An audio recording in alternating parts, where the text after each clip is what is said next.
काकी सियाराम शरण गुप्त की रचना, जिसमें एक अबोध बालक का अपनी माँ के प्रति अगाध प्रेम प्रकट हुआ है। इस वीडियो में हम करेंगे इसका अभ्यास कार्य। तो बिना विलंब किए प्रारंभ करते हैं कुछ करने को।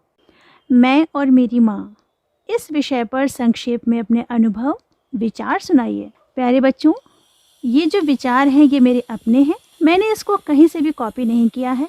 मेरे विचार कुछ इस प्रकार हैं। मैं और मेरी माँ से मेरा रिश्ता बहुत गहरा और अनूठा था, और हो भी क्यों ना, आखिर में उनकी बेटी जो ठहरी। माँ की परछाई या यूं कहो कि प्रतिमूर्ति होती है बेटी। हाँ, तो बात हो रही थी माँ के बारे में। मैं अपनी माँ से बेहद प्यार करती हूँ। माँ की ममता, उनका प्यार, दुलार और लाड़ हर बच्चे के लिए अनमोल होता है। लोग मुझसे कहते हैं कि मैं ईश्वर में बहुत ज़्यादा आस्था रखने वाली हूँ। अब उनको कैसे बताऊं कि जो माँ से प्यार करेगा, माँ को ही ईश्वर समझेगा, वो आध्यात्मिक तो होगा ही। सिर्फ इतना कहूँगी कि भले ही मेरी माँ आज इस दुनिया में नहीं है, पर ऐसा लगता है कि वो समाई है मुझ में। उनका हर पल एहसास होता है मुझे। सच कहूँ माँ, तू मुझे बहुत याद आती है। विचार और कल्पना का पहला प्रश्न। कागज का सामान्य पन्ना उतनी ऊंचाई तक नहीं उड़ता जितनी ऊंचाई तक पतंग उड़ जाती है। ऐसा क्यों होता है? कारण स्पष्ट कीजिए। उत्तर लिखेंगे। कमानी और तान की वजह से पतंग की बनावट सामान्य कागज के पन्ने से भिन्न हो जाती है, जो कि डोरी की सहायता से पतंग को उड़ाने में सहायक होती है, जबकि कागज के पन्ने में ऐसा नहीं होता है। अतः पतंग कागज के पन्ने की अपेक्षा ऊंचाई तक उड़ जाती है। अगला प्रश्न है। श्यामू लिखना नहीं जानता था, इसलिए वह पतंग पर अपनी काकी का नाम नहीं लिख पाया। आप बताएं, जो लोग लिखना नहीं जानते हैं उनको जीवन में किन किन कठिनाइयों का सामना करना पड़ता होगा? आप उत्तर लिखेंगे। जो लोग लिखना नहीं जानते उन्हें लिखने के लिए दूसरों पर आश्रित रहना पड़ता है। ऐसे लोग ठगी का शिकार भी हो जाते हैं। अगला प्रश्न है। आपका मन भी आकाश में उड़ने को होता होगा। पतंग की तरह यदि आप भी उड़ सकें तो सबसे पहले किस स्थान पर जाना चाहेंगे और क्यों? प्यारे बच्चों, पतंग की तरह यदि मैं उड़ सकती तो मैं सबसे पहले हिमालय पर जाती, क्योंकि वहाँ पर मैं प्रकृति के साथ मिलकर आनंद लेती। हिमालय की प्राकृतिक सुंदरता, पहाड़ों की ऊंचाई, सुनसान स्थलों की शांति, सब कुछ मेरे मन को मंत्रमुग्ध करती है। अगला प्रश्न है। पाठ में आपने पढ़ा कि श्यामू ने विवशता में पिताजी की कोट के जेब से पैसे निकाल लिए थे। आपके विचार से ऐसा करना उचित था अथवा अनुचित? कारण भी बताएं। मैंने उत्तर लिखा है। वैसे तो बिना पूछे किसी के भी जेब से पैसे लेना गलत बात है, लेकिन इस कहानी में श्यामू के निश्चल बालपन में अपनी माँ को पतंग द्वारा बुलाने की जो उत्कंठा थी, वो बिना पैसों के असंभव थी। इसलिए यहाँ पर श्यामू के कार्य को अनुचित बताना गलत है। कहानी से का पहला प्रश्न। समूह ख से नामों को छांटकर समूह क से संबंध शब्दों के सम्मुख लिखिए। प्यारे बच्चों, आप देखिए। श्यामू के पिता विश्वेश्वर, श्यामू का साथी भोला, श्यामू के भैया जवाहिर, श्यामू के साथी की बहन जीजी, श्यामू की माँ काकी, श्यामू के साथी की माँ सुखिया। अगला प्रश्न है। श्यामू ने भोला के सामने कौन सा रहस्य खोला? आप उत्तर लिखेंगे।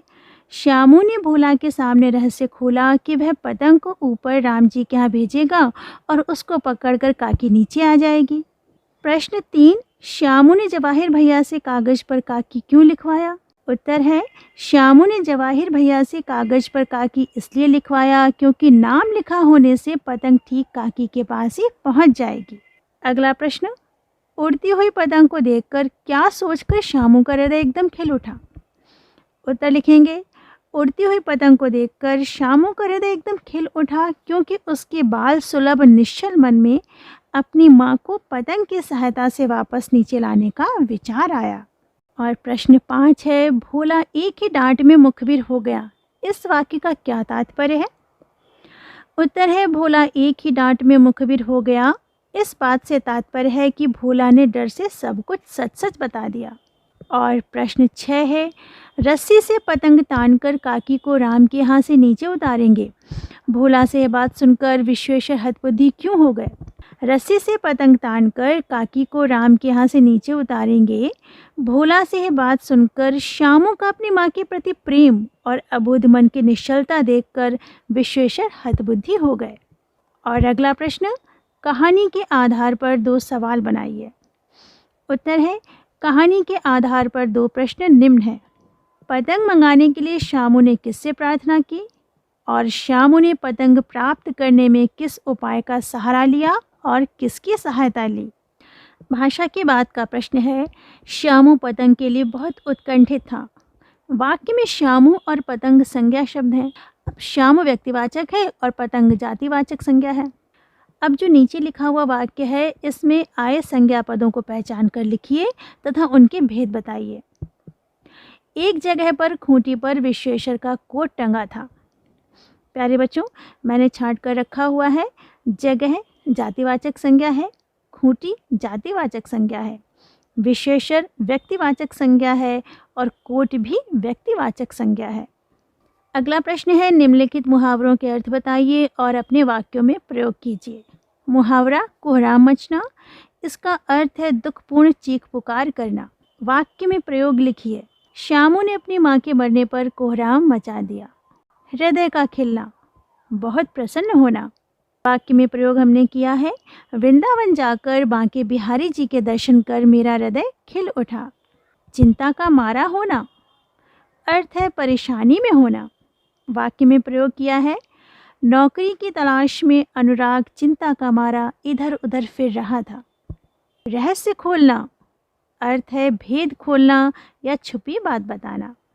वाक्य में प्रयोग किया है, मुस्कान की अम्मी ने रहस्य खोला कि मुस्कान की उम्र आधार कार्ड में 2 साल ज़्यादा लिखी है। हतबुद्धि होना, अर्थ है हक्का बक्का होना। और वाक्य में प्रयोग है, कक्षा में अध्यापक के अचानक आ जाने पर जैनब हतबुद्धि हो गई। और अंतिम प्रश्न है, समझदार शब्द में समझ संज्ञा है, उसमें दार प्रत्यय लगाकर विशेषण पद बना दिया जाता है। संज्ञा शब्दों में दार, इक, इत, ई, मान तथा वान आदि प्रत्ययों को लगाने से विशेषण शब्द बनता है। नीचे लिखे शब्दों में उचित प्रत्यय लगाकर विशेषण बनाइए। आप देख सकते हैं, बुद्धि का बुद्धिमान, चौकी का चौकीदार, उपद्रव का उपद्रवी, करुण का करुणीय, बल का बलवान, प्रांत का प्रांतीय और उत्कंठा का उत्कंठित। तो ये था अभ्यास कार्य। इसे अपनी कॉपी में नोट डाउन करने के साथ ही इसे याद करना भी शुरू कर दीजिए, ताकि आगे एग्ज़ाम में आपको किसी भी प्रकार की परेशानी का सामना न करना पड़े। हम मिलेंगे नेक्स्ट वीडियो में एक नए चैप्टर के साथ। तब तक खूब पढ़ाई करते रहिए। Bye bye. जय जय श्री राधे।